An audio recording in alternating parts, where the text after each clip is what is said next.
हमारे साथ मौजूद हैं वज़ीर दिफा ख्वाजा आसिफ साहब। ख्वाजा साहब बहुत शुक्रिया हमें ज्वाइन करने के लिए। ख्वाजा साहब, सबसे पहले आपने ही कहा था, जरदारी साहब एक्टिव हुए कि पंजाब भी वापस लेंगे, अब वो पंजाब छोड़ना चाह रहे हैं, ऐसा लग रहा है आप लोग लेने को तैयार नहीं है। तो वो दावा कर रहे हैं कि आपके जो 20-25 लोग हैं वो उनके साथ राब्ते में टिकट के लिए। इस वक्त सूरत हाल यह पैदा हो गई है।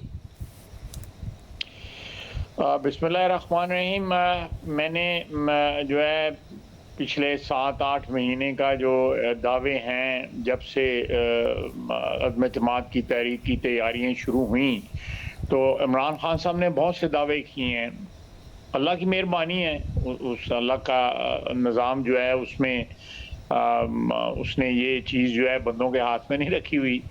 तो वो जो है वो उनके सारे दावे जो है ना वो नाकाम साबित हुए, दावे जो है उनके झूठ साबित हुए, गलत साबित हुए। तो पिछले 8 महीने के अंदर जो है अप्रैल से लेके अब तक जो है तमाम तर दावों का हमने मुकाबला किया और उन दावों को जो है झूठ साबित किया अल्लाह ताला की मदद से। तो ये दावे भी जो है चेक करके देख लें, बिल्कुल टेस्ट करें, वो अपनी जो हिकमत अमली है उसको टेस्ट करें। तो फिर ख्वाजा साहब करने देना, आप लोग फिर क्यों रोकना चाहते हैं? उन्हें करने दें। वो कह रहे हैं कि फिर 65% मुल्क में सीट्स पर इंतखाबात होंगे, उसके लिए आप तैयार हो जाएं। और अगले जो इंतखाबात होंगे वो उनका दावा है कि खैबर पख्तूनख्वा और पंजाब में तहरीक इंसाफ की हुकूमत होगी और उस वक्त जनरल इलेक्शन हो रहा होगा। तो फिर आप तैयार हैं तो ना रोके, करने दें उन्हें। देखें, ये प्रोग्राम तो बनाते रहते हैं इंसान, ये प्रोग्राम बनाते रहते हैं। और मैंने अभी कहा है कि 8-10 महीने पहले जो है इमरान खान साहब ने बहुत बड़े प्रोग्राम बनाए हैं पिछले 8-10 महीने में। उनमें कोई प्रोग्राम जो है वो तकमील तक नहीं पहुंचा। अभी उन्होंने पिंडी में 20 लाख आदमी लाना था, आपको याद होगा। तो मैं नहीं अंदाज़ा लगा सकता, आप बता देंगे 20 लाख आदमी वहाँ पे था मरी रोड पे कि या नहीं था। ये तो उन्होंने खुद ने भी नहीं दावा किया कि 20 लाख था, तो इसलिए आपको मुझसे तो पूछने की जरूरत नहीं है ये। मगर साथ लेकिन उन्होंने कहा था कि 20 लाख आदमी आएगा, ये तो कहा, ये दावा जरूर उनकी तरफ से किया गया था। मगर उसके बाद उन्होंने नहीं कहा कि ये लोग 20 लाख थे, ये आप दुरुस्त कह रहे हैं। मगर साथ में ख्वाजा साहब एक चीज़ ये थी कि ज़ाहिर ये जो इल्ज़ाम लगता है तहरीक इंसाफ पर कि एस्टैब्लिशमेंट ने उन्हें पाला पोसा बड़ा किया, मगर एक अहम बात यह है कि इस वक्त तो एस्टैब्लिशमेंट की सपोर्ट नहीं है, मगर पार्टी टूट नहीं रही है। ऐसा नहीं है कि वो पार्टी टूट फूट का शिकार हो गई हो, बल्कि वो तो ये दावा कर रही है आप लोगों के लोग उनके साथ राब्ते में हैं। तो जो आप लोगों को लगता था कि ये टूट फूट का शिकार होंगे और फिर हम अदम एतमाद ले आएंगे या फिर एतमाद का वोट कह देंगे, लग नहीं रहे साइंस के आप उसकी तरफ जा रहे हैं। पार्टी इंटैक्ट है तहरीक इंसाफ। देखें, ये बात जो है टूट फूट का शिकार तो उनकी पार्टी हुई है। जो है एक उनका जो डिसेंटिंग ग्रुप है या उनका जो लोग अलहदा हुए हैं जो इस वक्त अपोजिशन में बैठे हुए हैं, अरकान जो है नेशनल असम्बली में, उन्हीं की पार्टी से उनका ताल्लुक है। और पीटीआई के जो इस वक्त अपने आप को पीटीआई के मेंबरान जो है कहलाते हैं, और भी लोगों ने जो है जो ल्यूक वार्म से हैं, इस्तीफे जो है उन्होंने कबूलियत के लिए वो हाजिर नहीं हुए स्पीकर साहब के पास। अगर वो इस तरह का कोई सिलसिला होता तो स्पीकर साहब के पास आते उनके पास जा कहते जी हमने इस्तीफे दिए, हमारे इस्तीफे। वो अभी भी लॉजेस में भी रह रहे हैं, फैसिलिटीज़ भी एंजॉय कर रहे हैं, मिनिस्टर्स कॉलोनी में भी रह रहे हैं। तो ये सिलसिला, ये कॉन्ट्रडिक्शंस हैं। जहाँ तक प्रोविंशियल असेंबली का ताल्लुक है, आपने सवाल क्योंकि पंजाब और केपी का पूछा है, तो पंजाब असेंबली के उनके मेंबरान के भी राब्ते हमारे साथ हैं कि वो नहीं चाहते कि वो असेंबली के टूटे। वो चाहते हैं कि 8 महीने बाकी गुजारें।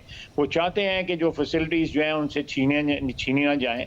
तो वो उनके बंदे भी राब्ते में हैं। अब देखते हैं कौन किसका दावा जो है वो सही साबित होता है कि किसके बंदे किसके से राब्ते, उनके बंदे हमारे साथ हैं या हमारे बंदे उनके साथ हैं। हाँ साहब, क्या परवेज इलाही पर भी किसी ना किसी लेवल पर आप तकिया किए हुए हैं, या जरदारी साहब ने कोई राब्ता किया है जिसकी वजह से आपको लगता है कि परवेज इलाही साहब ने दावा तो कर दिया है, उन्होंने असेंबलियाँ तहलील करनी नहीं है, क्योंकि अगर आइंदा उनको उम्मीद नहीं है कि वो दोबारा वज़ीर आला इमरान खान साहब बनाएंगे अगर खान साहब जीत गए?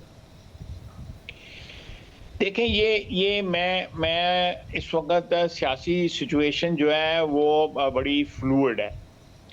कोई मैं ऐसी बात कह दूं कि जो मेरे दोस्त जो हैं जो लगे हुए हैं इस काम के ऊपर, उनके लिए मैं मुश्किलात खड़ी कर दूं। आप मेरी बात समझ रहे हैं, मेरा ख्याल है मैं क्या कहना चाहता हूं।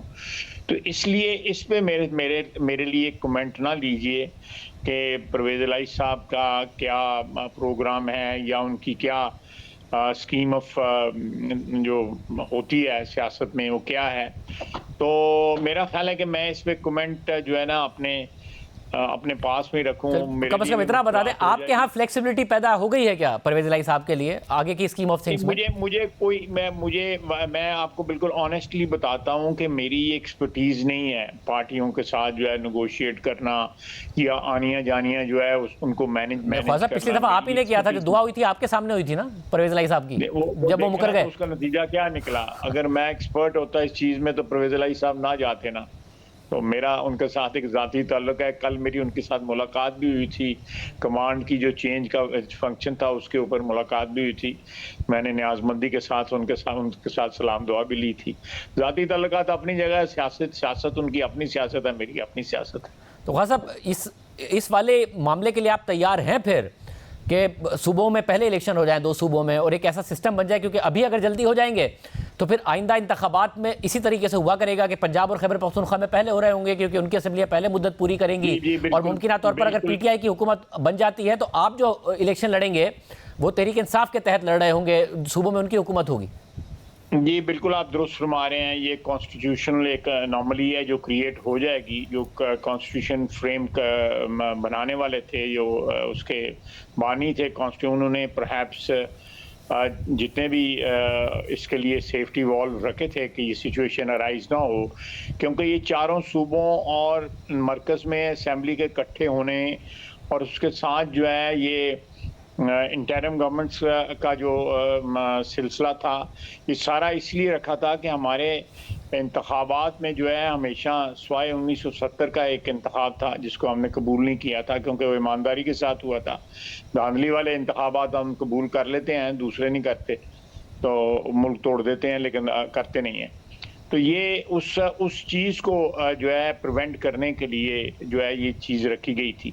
लेकिन कॉन्स्टिट्यूशन में ये भी गुंजाइश है कि अगर कोई चाहे तो असेंबली तोड़ के पहले भी करवा सकता है। तो मेरा ख्याल है कि ये एक अनोमली परमानेंटली क्रिएट हो जाएगी जो आने वाले वक्तों में, कल हम भी नहीं होंगे, पीटीआई भी नहीं होगी, अगली नस्लों के पास ये सिलसिला चले जाएगा। शुक्रिया, ख्वाजा साहब हमारे साथ मौजूद थे।